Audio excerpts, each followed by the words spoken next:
The morning shift at Luna Base started like any other, until Lieutenant Kim So-min noticed something wrong on her screens. Ships were moving. Not just a few ships, but hundreds of them, streaming away from the inner systems toward the edge of the galaxy.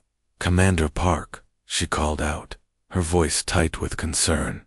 "You need to see this." "Commander Park."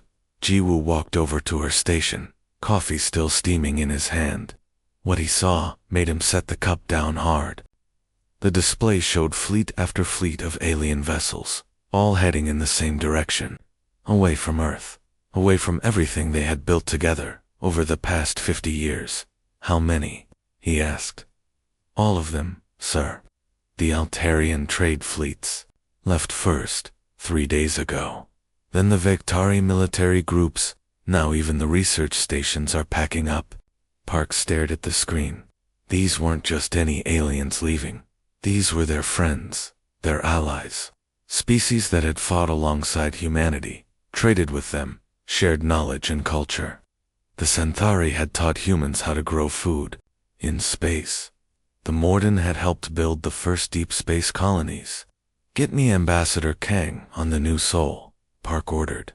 The view screen flickered to life, showing Ambassador Kang Minho on the bridge of humanity's diplomatic flagship.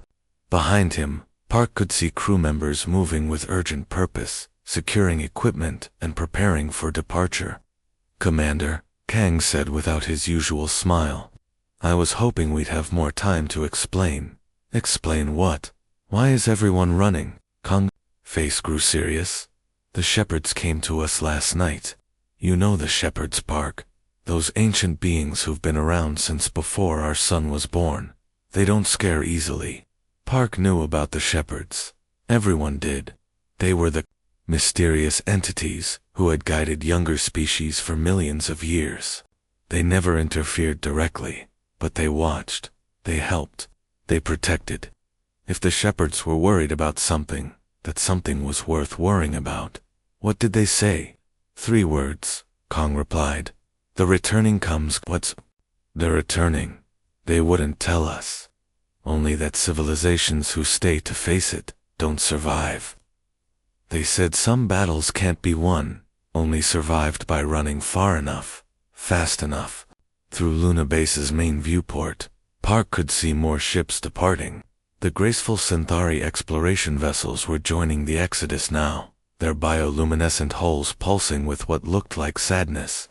Even the massive Morden heavy carriers, ships so large they had their own gravity, were slowly turning away from the inner systems.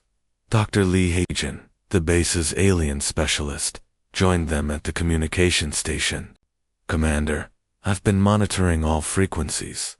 The message is the same from every species.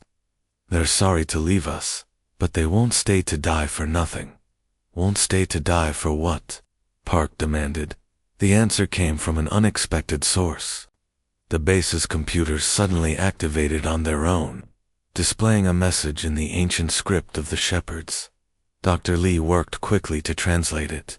"To the young species called humanity," she read aloud. "We have watched you grow with great interest. Your courage is noted. Your kindness is valued, but courage cannot defeat what comes. The returning has found this galaxy. We offer you the same choice we offered the others. Come with us to the spaces between stars, where you might survive what is coming, or stay and face the end of all things." The communication channel with Ambassador Kong crackled. "Park, we have to decide quickly. The last transport ships leave in 6 hours. After that, the jump routes to safe space will be closed." Park looked around the command center. These humans had spent their whole lives building something here. Earth was below them. Mars colonies were thriving. The outer system stations were humanity's pride. All of it built with alien friends who were now packing up and leaving. "What do the other species say about us staying?" Park asked. Kong was quiet. "For a moment. They look at us with respect, but also pity. They think we're choosing to die bravely, rather than live wisely." More ships appeared on the screens, all heading away. The last of humanity's alien neighbors were joining the Great Exodus. Soon, this entire region of space would be empty, except for human settlements. Lieutenant Kim spoke up from her station. "Sir, we're receiving departure messages from all our allied stations. They're saying goodbye." Park watched as the final alien vessels disappeared into hyperspace, leaving behind only empty space and unanswered questions. Whatever the returning was, humanity would face it alone. The communication with the new soul ended, and the command center fell silent, except for the soft humming of computers. Outside, space looked different somehow, emptier, more dangerous. "Sir," Lieutenant Kim asked quietly, "what do we do now?" Park looked at his crew, then at the empty space where their friends used to be. Somewhere out there, something called the returning was coming for them, and humanity had no idea what it was. The Global Council building in Geneva had never been so crowded. Representatives from every nation, every colony, and every human settlement in the solar system had come for this meeting. The question before them was simple, but terrible. Stay and fight an unknown enemy, or flee with the aliens to safety. President Yoon Do-yoon stood at the center of the Great Hall, looking at faces filled with fear and determination. She had been awake for 3 days straight, talking to world leaders, colony governors, and military commanders. Everyone wanted answers she didn't have. "The situation is clear," she began, her voice carrying across the silent chamber.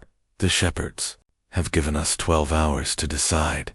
Join the Exodus and live, or stay here and face something they call the returning." General Choi Hyun-sik was the first to speak. He was an old man who had fought in the water wars and the colony rebellions. His weathered hands gripped the podium as he stood. "I've been a soldier for 40 years, he said. "I've seen humanity face impossible odds before. We didn't run when the climate changed. We didn't run when resources ran out. We didn't run when the first aliens arrived and we thought they might destroy us. Why start running now?" Murmurs of agreement rippled through the hall, but Dr. Shin Dudgeon stood up quickly. She was the council's chief scientist and one of the smartest people alive. "This isn't about courage, General," she said firmly. "This is about mathematics. Every advanced species in the galaxy is leaving. Species that have survived for millions of years. Species that have technology we can barely understand. If they're all running, what makes us think we can succeed where they failed?" Captain Song. Min-jun rose from his seat. He had just returned from the outer colonies, where he had spoken to the last alien ambassadors before they departed. "I looked into their eyes," he said quietly. "The Vectari War Master who fought beside us at Titan, the Centauri scientist who helped us cure the Red Plague, the Morden engineer who designed our best ships. They weren't running from cowardice. They were running from something they knew would destroy them." The hall erupted in arguments. Colony representatives shouted about abandoning their homes. Military officers debated whether humanity's weapons could fight something that scared beings with planet-killing technology. Scientists argued about unknown threats and impossible odds. President Yoon raised her hand for silence. When the noise died down, she activated a holographic display showing Earth from space. "Let me tell you what the aliens told me," she said. "They said we could bring some of our people, maybe 1 million humans, scattered across their refugee fleets. The rest would have to stay behind." The hall fell completely silent. 8 billion people on Earth, President Yoon continued. 2 billion more in the colonies. We would have to choose who lives and who dies. We would have to look at our families, our friends, our neighbors, and decide who deserves to survive. An old woman stood up from the back of the hall. Park Yoon-suk was 90 years old and had lived through humanity's first contact with aliens. Her voice was soft, but everyone listened. "My grandson asked me yesterday what I thought we should do," she said. "I told him about the old Korean story of the rabbit and the tiger. The rabbit was small and weak, but when the tiger threatened his family, he didn't run. He stood his ground. Not because he thought he could win, but because some things are worth standing for.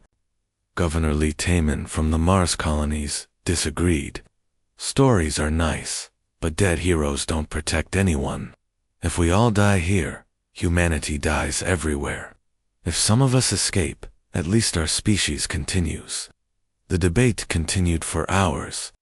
Representatives shared stories of their homes, their people, their fears. Some talked about duty and honor. Others spoke of practical survival and hard mathematics. Finally, Admiral Jang Myung stood up. She was the commander of humanity's space forces and had been quiet throughout the meeting. I keep thinking about what the shepherds said, she told the assembly. They've watched over young species for millions of years. They've seen civilizations rise and fall. But when they look at us, they don't just see another species to save. They see something different. She activated another display showing human settlements across the solar system. We're the only species that built our first space colonies before we had alien help. We're the only ones who kept fighting diseases even when we thought they might kill us all. We're the only ones who made peace with former enemies and turned them into friends. Admiral Jang paused, looking around the room. Maybe we can't win. Maybe the returning will destroy us all. But if we run now, we'll spend the rest of our lives wondering if we could have made a difference. If we could have found another way. President Yoon called for the vote. Each representative entered their choice into secure terminals. The counting took 20 minutes. When the results appeared on the main screen, the hall was dead silent, by just 3 votes. Humanity had chosen to stay. As news of the decision spread across the solar system, the last alien ships prepared to leave. Their final messages were brief but respectful. The shepherds sent one last communication. You have chosen with courage, young ones. We hope the universe remembers what you do next. Humanity was alone now, waiting for something they didn't understand to come for them. 6 months had passed since the aliens left, and space felt different. Dr. Han Soo-jin had been watching the deep space sensors every day, looking for signs of whatever the returning might be. The sensors showed nothing but empty space and distant stars until today. Commander Lee, come quickly, she called from her station at the Mars Observatory.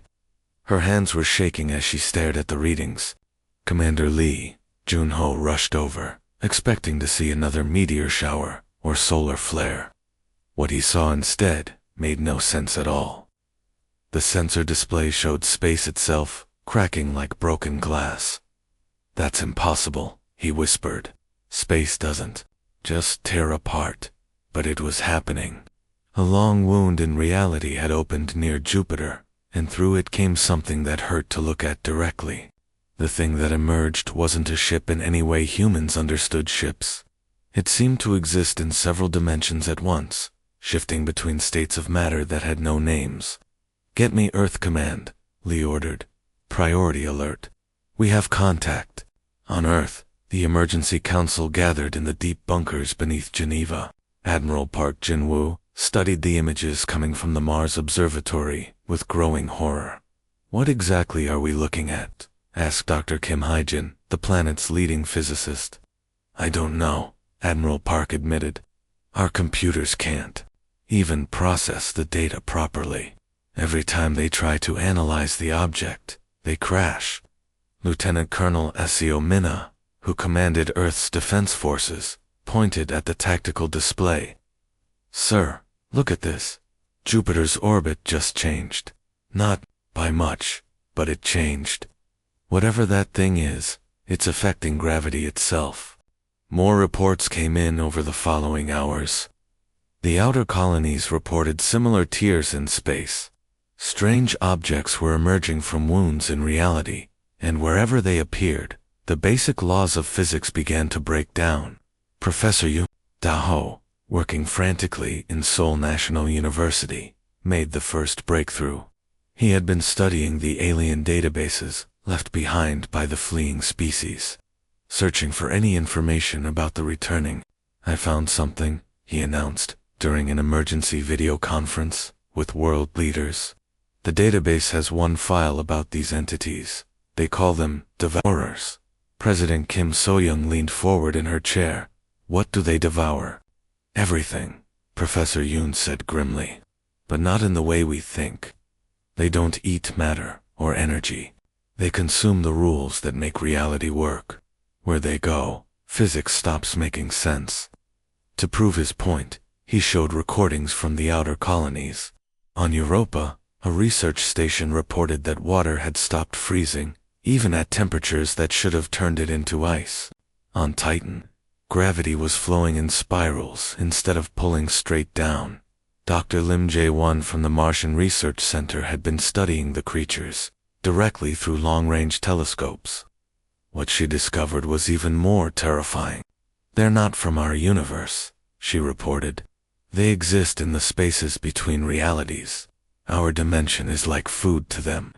When they feed, they break down the basic forces that hold our universe together.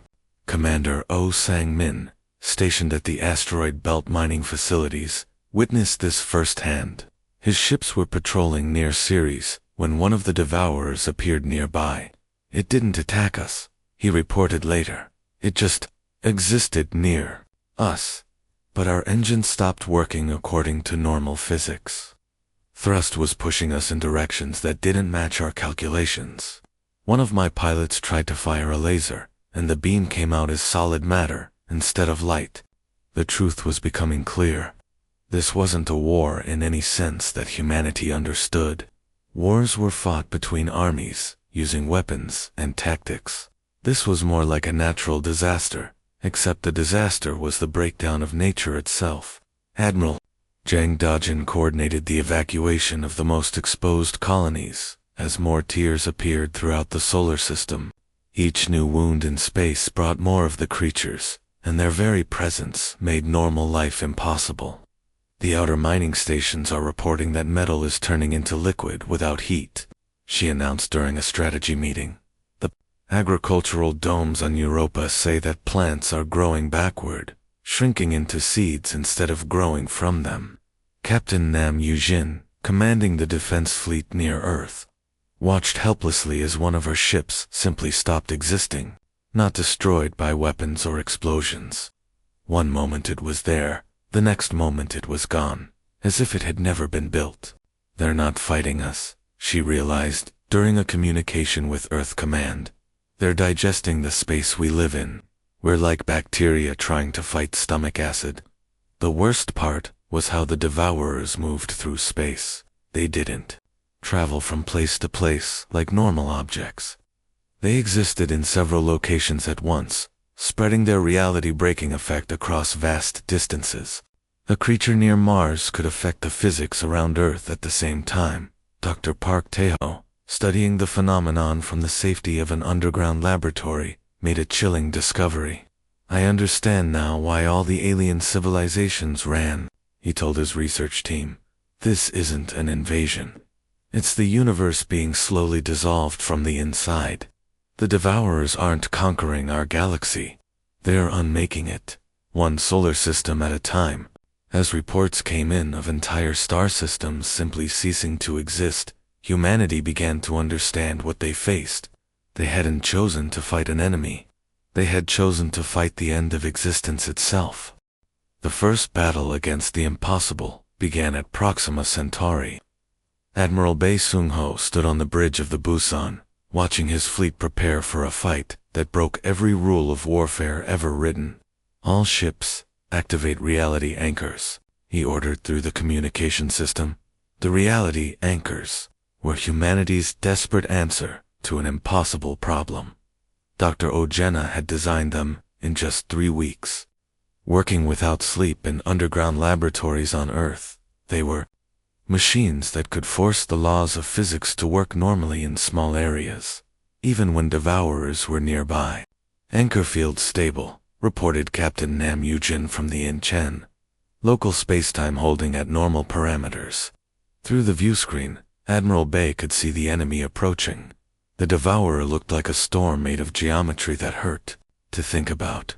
Around it, space twisted into shapes that had no names. Stars flickered like dying candles, and asteroids moved in impossible directions. Remember, Bay told his captains, we're not just fighting the enemy. We're fighting to keep reality working long enough to shoot at them. The battle began, unlike any fight in human history. When the human ships fired their weapons, the energy beams curved through twisted space, sometimes hitting targets that weren't where they appeared to be. Some missiles exploded before they were fired. Others arrived at their targets before they were launched. Lieutenant Park, the one commanding the fighter squadrons, found herself dealing with problems no pilot had ever faced. Control. My instruments say I'm flying backward while moving forward. Also, my fuel gauge is counting up instead of down. Stay within anchor range, came the reply from the Busan. If you fly too far from the fleet, physics stops working entirely. The Devourers didn't fight like normal enemies. They didn't seem to notice the human attacks at first. They just continued their slow work of unmaking reality, causing weapon systems to fire flowers instead of bullets, and making some ships exist in 3 places at once. Captain Seo Junki led marine boarding parties onto damaged space stations, trying to rescue survivors. What he found inside defied explanation. In some rooms, gravity flowed like water. In others, time moved backward, and he watched broken equipment repair itself. We found 30 people in the medical bay, he reported over radio. Problem is, 15 of them are the same person at different ages. The others claim they haven't been born yet. Dr. Lim Unesio, monitoring the battle from the Martian Science Complex, made careful notes of everything that happened. Each impossible event taught humanity something new about fighting an enemy that operated outside normal rules. The anchors are working better than expected, she reported to Earth Command. Each one we deploy makes the next one more stable. It's like we're teaching reality how to remember itself. The breakthrough came during the 3rd hour of battle. Commander Ro Sang-woo, operating the sensor systems on the Sol, noticed something strange in the data. Admiral, the Devourer's movement patterns are changing, he announced. It's slowing down. For the first time since the creatures had appeared, one of them seemed to be reacting to human resistance. The Devourer's reality-breaking effect was still powerful, but it was becoming more focused, more careful. It's having to work harder to unmake space where our anchors are, Dr. O realized, during an emergency conference. We're not just fighting it, we're making it fight back. This changed everything. If the Devourers could be made to focus their attention, they could be predicted. If they could be predicted, they could be fought.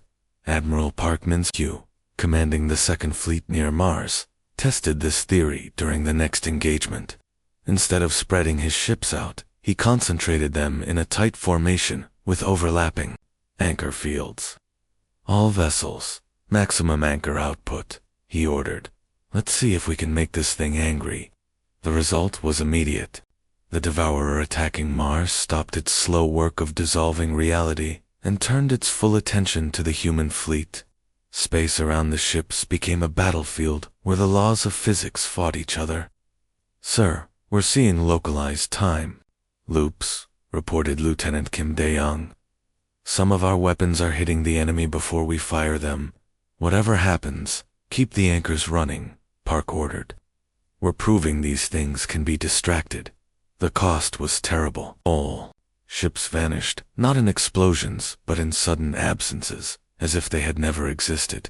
Captain Yoon Hijin and her entire crew simply stopped being there during one battle, leaving behind only confused memories of people who might never have lived.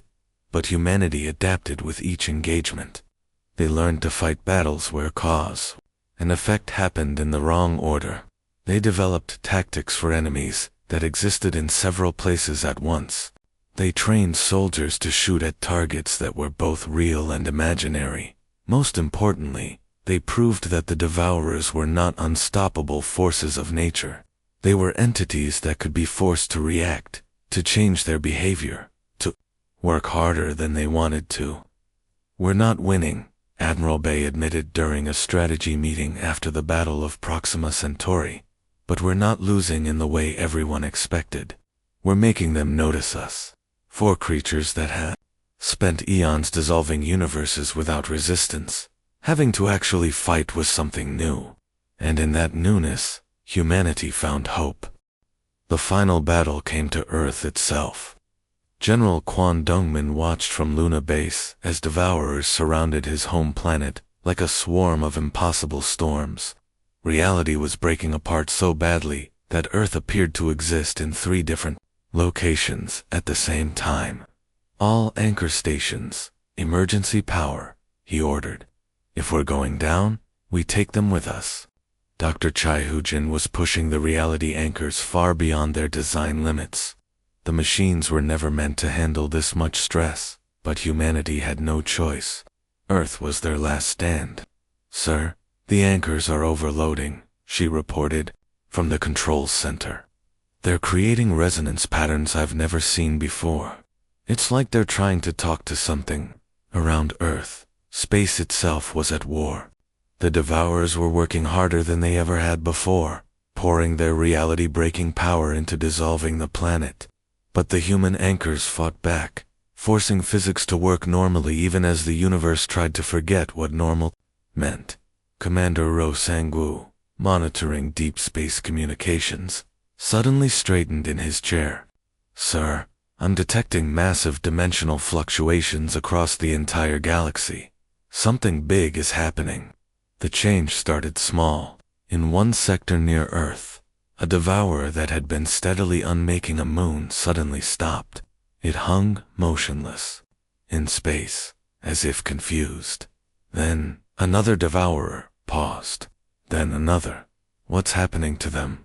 Asked Captain Yang Bora from her position commanding the orbital defense platforms. The answer came from an unexpected source. Deep beneath Earth's surface, in the planet's core, something ancient began to wake up. The reality anchors, pushed beyond all limits, had done more than just protect local space. They had sent a signal through the very foundation of the universe. Dr. Park Soo-min, working in the deepest underground laboratory on Earth, was the first to understand. The resonance patterns aren't random, she announced over the emergency communication system. They're reaching into the quantum foundation of space-time itself. We're not just anchoring reality here. We're waking up reality everywhere. For millions of years, the universe had possessed its own defense system. Ancient mechanisms built into the fabric of space and time, designed to protect reality from exactly this kind of threat. But these defenses had been dormant for so long that most species had forgotten they existed. Humanity's stubborn refusal to surrender. Their reality anchors, forcing physics to work under impossible conditions, had created vibrations that reached across dimensions. The universe was remembering how to defend itself. Lieutenant Colonel Lee Minho, stationed at the outer system monitoring posts, was the first to detect the returning fleets. Sir, we have contacts coming out of hyperspace. Multiple contacts. It's everyone. One by one, the alien civilizations that had fled began to emerge from the dark spaces between stars. The graceful Centauri ships appeared first, there. Bioluminescent hulls pulsing with excitement instead of fear. Then came the massive Morden carriers, followed by sleek Vektari battleships. The shepherd vessel that approached Earth was ancient beyond measure, but its captain's voice carried wonder instead of the usual calm wisdom. Young ones, the message came through on all frequencies. In all our journeys through the multiverse, we have never seen what you have accomplished. The Devourers are retreating. It was true. Across the solar system, the reality-breaking creatures were pulling back through their dimensional tiers. Not destroyed, but confused and uncertain. For the first time in their existence across multiple universes, they had encountered prey that fought back so hard it woke up the cosmos itself. Admiral Zhang Weijian, coordinating the combined human and alien fleets, couldn't believe what she was seeing on her tactical displays. The dimensional wounds are closing. They're actually leaving. Captain named Eugen, aboard the Inchin, received a direct communication from a Victari War Master she had fought beside years ago. We came back because our sensors detected impossible readings, the alien explained. Something had made the Devourers hesitate. In our species' entire history, we have never seen such a thing. The battle for Earth became a celebration as more alien fleets arrived. Species that had been enemies of each other put aside old conflicts to witness something unprecedented. Humanity had done what no civilization in the known multiverse had ever achieved. They had made the Devourers question themselves. Dr. Ojina, exhausted from days of keeping the reality anchors running, finally allowed herself to smile as the readings stabilized. We didn't beat them with superior technology or ancient wisdom, she told the assembled scientists. We beat them with pure stubbornness. The Devourers hadn't been destroyed. They had simply moved on to easier prey, to universes where civilizations would run instead of stand and fight. In the spaces between realities, they would remember this place where small beings had somehow made existence itself fight back. As reconstruction began and the alien refugees settled back into their old homes, humanity found itself changed. They were no longer the youngest species in the galaxy. They had become something new, the Guardians, who would never walk away. Admiral Park Ji-woo, back at Luna Base, looked out at the mixed fleet of human and alien vessels patrolling the dimensional barriers. Ships from dozens of species worked together, all united by the memory of the day physics itself had chosen sides.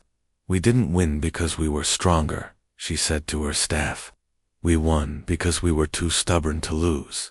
And sometimes, that's enough. The universe was safe, at least for now, and everyone knew that if the Devourers ever came back, they would find humanity still standing, still fighting, still refusing to walk away.